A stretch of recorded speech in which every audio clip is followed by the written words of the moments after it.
এই যে অটোক্লেভ করব আজ আমরা, কাল আমাদের ওটি আছে। এই অটোক্লেভ ড্রামটা পরিষ্কার করব, সেটা হলো একটা ওয়াটার রিসিট ক্লিনার, মানে এটা দিয়ে ড্রামটা পরিষ্কার করব। এদিকে দেখাও।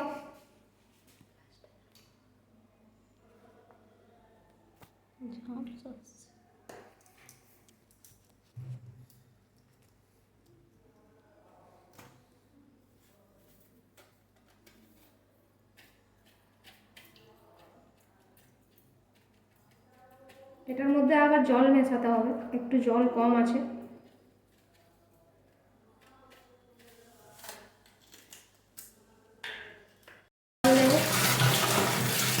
একটা ফেনা ফেনা ভাব তৈরি হচ্ছে, এটা 10 মিনিট ধরে এবারে ফুটাতে হবে।